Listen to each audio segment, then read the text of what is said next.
سر سب سے پہلے تو ہم آپ سے یہ جاننا چاہیں گے کہ جو آپ نے بھی سارے امپورٹنٹ بیان دیا اور ڈیفینیٹلی آپ کے انڈر بڑے وائبرنٹ کام ہو بھی رہے ہیں فیک نیوز کی آئیڈینٹیفیکیشن اور ان کے تدارک کے حوالے سے بھی. سر اس میں کوئی شک نہیں ہے کہ ڈیفینیٹلی بھارت انوالوڈ ہے اور بھارت کو موقع چاہیے پروپیگیٹ کرنے کا پاکستان مخالف. جو اطلاعات ہم تک موصول ہوتی ہیں کیا وہ روزانہ کی بنیاد پر آتی ہیں آپ کے پاس اطلاعات، اور کیا ان کے پاس کوئی آپ کے پاس ایسے ٹھوس شواہد بھی آتے ہیں بھارت کی انوالومنٹ کے جس کو مد نظر رکھتے ہوئے کوئی ٹھوس کارروائی بھی بھارت کے خلاف کی جا سکے؟ چوہے صاحب دیکھیں یہ تو ہم نے ڈوزیئر پورا بھی دیا ہے، وہ ڈوزیئر میں پورا لکھا ہوا ہے کہ کس طریقے سے فیک نیوز ہوتا ہے. اور پھر آپ کو معلوم ہے کہ جو یہ انفو لیب کا جو ایک پورا اسکیم آیا تھا وہ تو خود یورپی یونین نے اس کو جو ہے ڈس انفو لیب کا جو آیا تھا وہ تو پورا یورپی یونین کا بیک تھا، ریسرچ تھی اور انہوں نے اس سارے عمل کو جو ہے وہ ڈسکلوز کیا تھا. لیکن اس وقت جس طرح سے میں نے آج صبح بھی بات کی کہ انٹرنیشنل جو لاز ہیں یا جو انٹرنیشنل اس وقت یونائٹڈ نیشنز میں کوئی ایسا فریم ورک موجود نہیں ہے جہاں پہ ایتھکس طے کیے جا سکیں فیک نیوز کریٹ کرنے کے اوپر.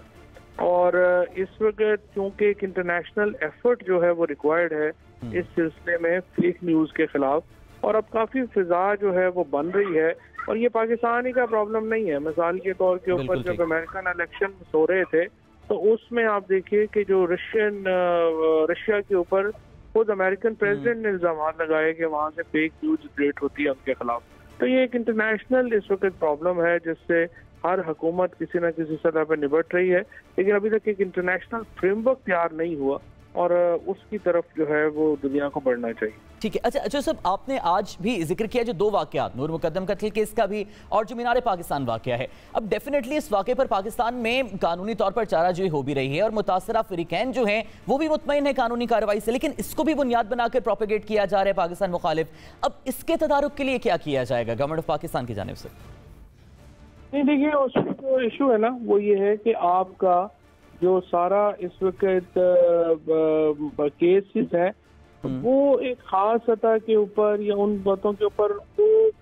باتیں چل رہی ہیں، آپ ڈوزیئرز ان کو بھیجتے ہیں فیک نیوز جس میں نے آپ کو پہلے بتایا. لیکن مسئلہ یہ ہے کہ آپ فی الحال چونکہ انٹرنیشنل فریم ورک بھی ہے نہیں تو آپ سوائے اس کے کہ وہ ڈسکلوجر کے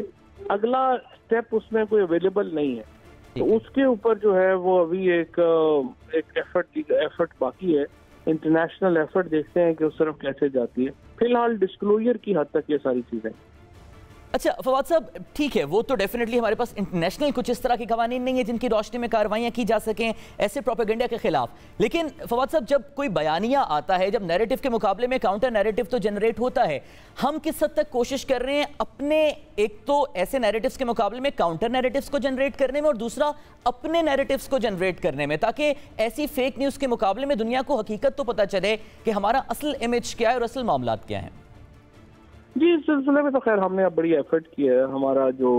پہلے تو گورنمنٹ کا کوئی اپنا ڈیجیٹل میڈیا وغیرہ کا تو کوئی پریزنس ہی نہیں تھی. ہم نے آ کے اس کو پورا ریویمپ کیا ہے، ڈیجیٹل میڈیا ونگ ہم نے کریٹ کیا ہے جو بہت زبردست کام کر رہا ہے. اس کے ساتھ ہم نے اے پی پی کو ایک ڈیجیٹل نیوز ایجنسی بنائے ہیں. ریڈیو پاکستان کو ہم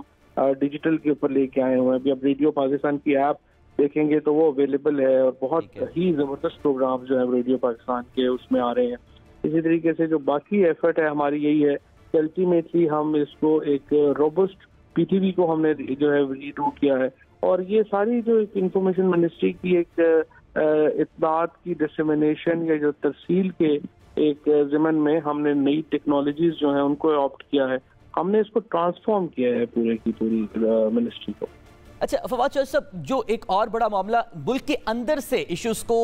سینسیشنلائز کیا جاتا ہے اور پھر مختلف فیک نیوز کی بنیاد بنا کے، جیسے جب آپ نے خود بھی ذکر کیا تھا پینڈورا پیپرز آئے، اس کے بعد بھی ایک سوشل میڈیا سے فیک نیوز کو بنیاد بنا کے سرکاری چینل سے منسوب کیا گیا، پھر ابھی D G I S A کی تعیناتی پر بھی کافی سنسنی پھیلائی جا رہی ہے. اب اس طرح کے زیادہ تر واقعات ہم دیکھتے ہیں social media digital plate form سے جنریٹ ہوتے ہیں، اس کو کنٹرول کرنے کے لیے کیا اقدامات کیے جا رہے ہیں؟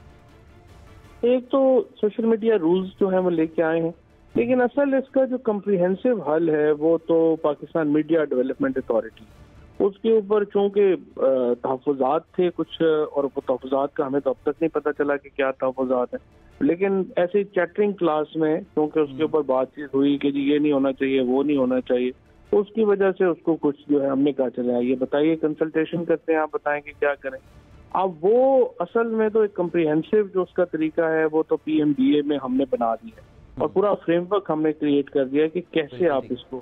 آگے لے کے چلیں گے۔ اب وہ ادروائز جو ہے وہ ظاہر ہے کہ آپ بائے اس میں پیس میل جو ہے وہ لیجسلیشن آئے گی اور اس کو پھر آگے جو ہے وہ کرتے ہیں۔ لیکن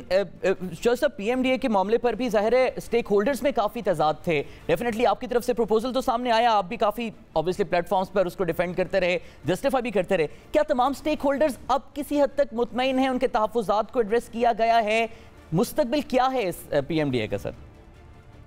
دیکھیے جی، ایک تو طبقہ ہے جو کہتا ہے کہ ریگولیشن ہونا ہی نہیں چاہیے، اس کے نقطۂ نظر سے تو ہم اتفاق نہیں کرتے، بالکل، اور دوسرا جو ہے کہ جی اس کو کیسے بنایا جائے کہ میڈیا کی آزادی بھی قائم رہے اور ایک رسپانسبلٹی بھی آئے، کیونکہ فریڈم آف ایکسپریشن میں یہ سمجھتا ہوں کہ اگر رسپانسبل فریڈم آف ایکسپریشن نہیں ہے تو وہ پھر دوسرے کے حقوق غصب کرنے کے مترادف، لہٰذا بہت امپورٹنٹ ہے کہ ہمارا جو یہ سلسلہ ہے یہ بڑا واضح ہو، اور اس میں ہم ایک واضح نقطۂ نظر کے ساتھ کہ ایک طرف آزادی برقرار رہے اور دوسری طرف رسپانسبلٹی یا ذمہ داری کا عنصر اس میں آئے، تو